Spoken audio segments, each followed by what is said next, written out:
Hey, this is Randy. Today we will learn not only how to multiply monomials, but we'll also learn intuitively why do our methods make sense. Let's do this.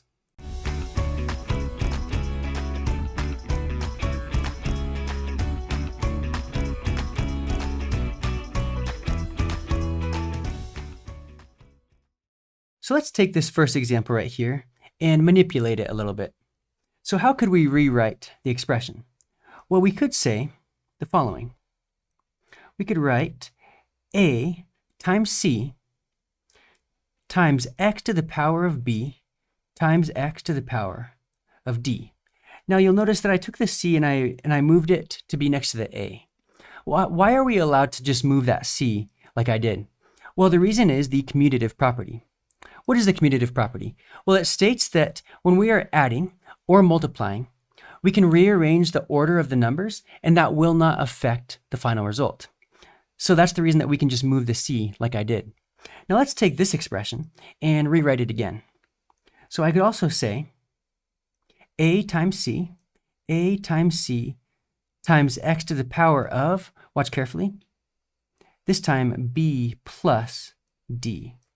Okay, why are we allowed to just take those two exponents and put them as one exponent being the sum of the original two? Well, the reason we can do that is due to the properties of exponents. In this case, one of those properties is the product of powers rule. What does that state? Well, that states that if we have two powers, for example, the first power we have is x to the power of b, and the second power is x to the power of d. And if those powers have the same base, in this case, we have the bases that are both x, then we can write those with one base, in this case, x, and add the two exponents. So there it is, b plus d. Okay, so we just use the product of powers rule to rewrite that second part of the expression. Now let's apply this logic on another example. So just like we did a times c, we can do 6 times 8, right? So we all know that 6 times 8 is 48, so we don't really need to write 6 times 8. We can just immediately write 48. So this is 48. And then now let's look at the x to the third and x to the seventh. We know that it's going to be x to the power of 3 plus 7 or x to the 10th. But we'll write that and then we'll talk about intuitively why is it actually 10. So we can write 48x to the 10th. Okay, well, where does that 10 really come from? Well, think of it like this.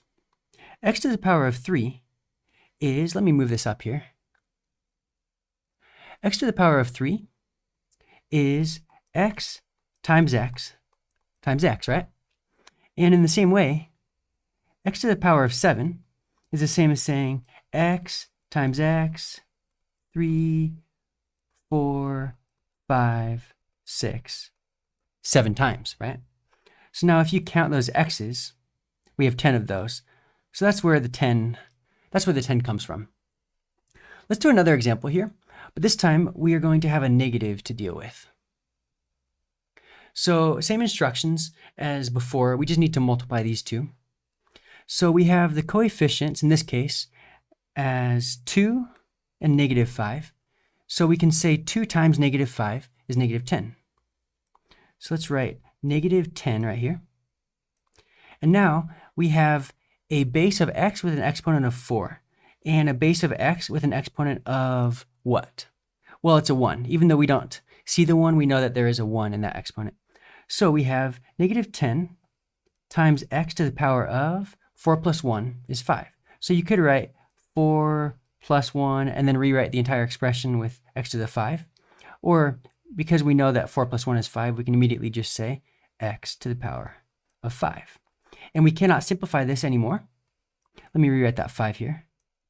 So negative 10 times x to the 5 is our final product when we multiply those original two monomials. So now we have just one monomial. Let's do another example here.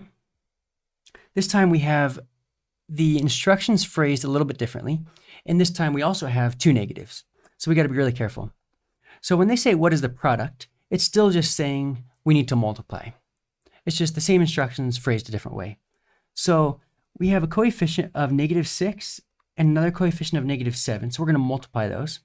-6 times -7 is going to be a positive. In this case, it's 42. So 42. And then let's see here. We have x to the power of 4 and x to the power of 9. Okay, well, 4 plus 9 is what? 13. So we have 42 times x to the power of 13. Now, we cannot simplify this anymore. So 42x to the 13th is the final product of those original two monomials. Now, remember that in this case, we have an x, right? Because we had two x's in the original monomials, one x in each of the monomials. But these could be other variables. You know, we could have two y's, we could have two d's, we could have two h's. It could be any variable, but in this case, we just had x. And now that we finished that example, we are finished with the video on multiply monomials. And remember to always be clever. Hey.